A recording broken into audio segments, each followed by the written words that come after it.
Madam ఇప్పుడు ayurvedic అంటే అంత చీపే కదా, మామూలుగా అంటే అందరూ ఏమనుకుంటారు చీపే కదా అన్ని ఆయుర్వేదిక్ అన్ని ప్లాంట్స్ నుంచే వస్తాయి, చీప్గానే దొరుకుతాయి, కానీ కొన్ని మెడిసిన్స్ ఎందుకు బిల్స్ అయితే ఎక్కువ ఉంటాయి? Ayurveda is a great science అండి, it's not cheap.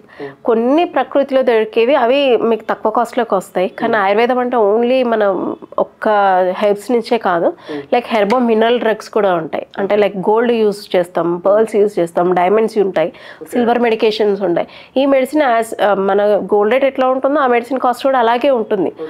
So Ayurveda అనేది ఎప్పుడూ కాస్ట్ ఎఫెక్టివ్గా ఉండదు. So patient to patient and పర్సన్కి తగ్గట్టుగా, లైక్ అంటే ఇప్పుడు ఆ కండిషన్కి కొన్ని హెర్బోమినరల్ డ్రగ్సే యూజ్ చేయాల్సి వస్తుంది. ఆ మెడిసిన్ పెట్టినప్పుడు డెఫినెట్గా కాస్ట్ ఉంటుంది.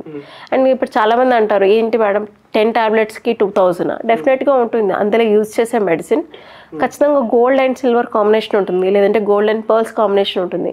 అండ్ ఆ డ్రగ్ కూడా ఖచ్చితంగా నానో టెక్నాలజీ పాస్ అయ్యి వస్తుంది.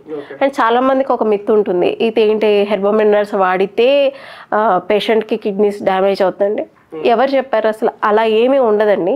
చాలా హెల్త్ కేర్ సిస్టమ్స్లో మీకు స్టీరాయిడ్స్ వాడినప్పుడు లేని సైడ్ ఎఫెక్ట్ వచ్చి ఒక 10 days మెడికేషన్ వాడితేనే వస్తుందా? చాలామంది వయసులో వాడతారు, ఇంకేదో వాడతాడు రుమటాయిడ్ కండిషన్లో, అలాంటి వాళ్ళకి ఎట్లాంటి సైడ్ ఎఫెక్ట్ ఉండదు.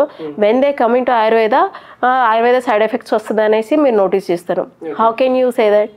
ఎందుకంటే ప్రతి డ్రగ్ బయటకు వచ్చింది అంటే దానికి ఖచ్చితంగా అన్ని subjective test objective test pass అయ్యే బయటకు వస్తుంది.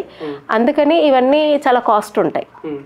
అంతేకాని అన్ని మెడిసిన్స్ ఒకటే రేంజ్లో అయితే ఉండవు, ఏ సిస్టంలో అయినా సరే. ఇప్పుడు కొంతమందికి ఇప్పుడు ఫీవర్ ట్యాబ్లెట్ కొంతమందికి 2 రూపీస్కి దొరుకుతుంది, అదే ఫీవర్ మెడిసిన్ 80 రూపీస్కి కూడా దొరుకుతుంది. సో అది వాళ్ళ యొక్క డ్రగ్ యొక్క మ్యానుఫ్యాక్చర్ని బట్టి ఉంటుంది. కానీ అందులో కూడా కొన్ని మనం ట్రస్టెడ్ బ్రాండ్స్ ఉంటాయి, అవి మాత్రం డెఫినెట్గా కాస్ట్ ఉంటుంది.